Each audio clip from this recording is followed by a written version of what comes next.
taranja baolina lavalava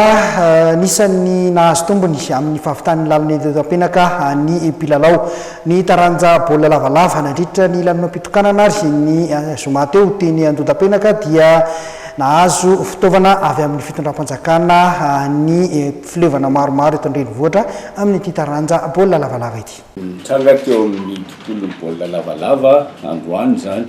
izay zavatra tsy tena pozina aloha fa nefa nisongadina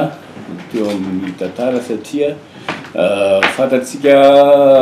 sy ampahafantarina atsika moa zany voalohany indrindra fa eny mikanja maki zany zao no atao parking ho an'ny village de francophonie mandritra ny village de francophonie ary nanomboka androany zany ny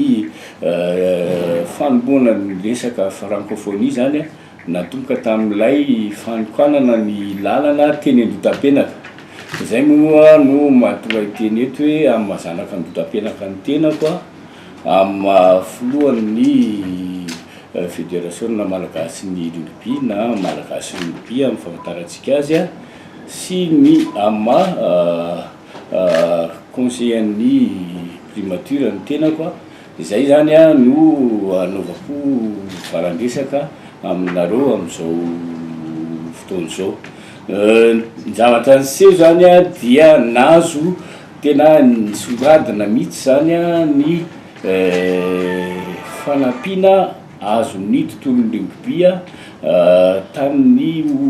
fitokanana ny lalana ny teny andodampenaka io zavatra roa no mampisongadina izany voalohany aloha zany dia mahazo tombony betsaka amin'ny amin'io lalana io ny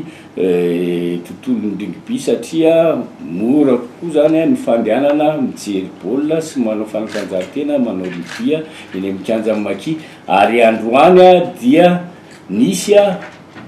fizarana fanomezana maillot sy baolina lavalava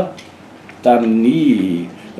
reo mpitondra zany dia isaorana manokana eto moa zany ny premier ministre sy ny filoham-pirenena izay tsy nanao ambany zavatra ny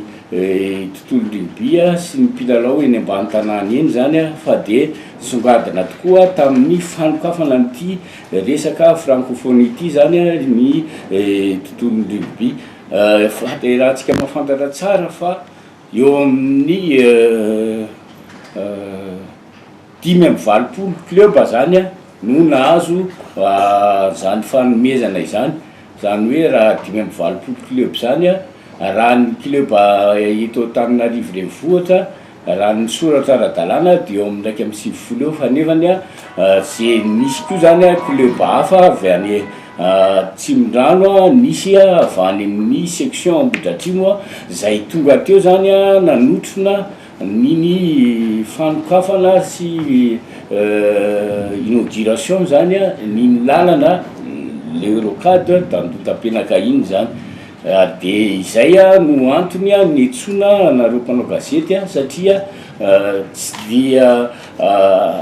vita teny toerana moa zany zany fisaorana an'ireo ray aman-dren'ireo lehibe reo zay fa dia zay no niantsona anareo hoe zava-dehibe tokoa iny zavatra niseho androany iny zany ho an'ny tontolon'ny rugby ary eto zay dia samy teny fa mbola azo ireo zay tsy nahazo maillot mbola azo maillot ary ireo zay tsy nahazo baolina dia mbola azo baolina.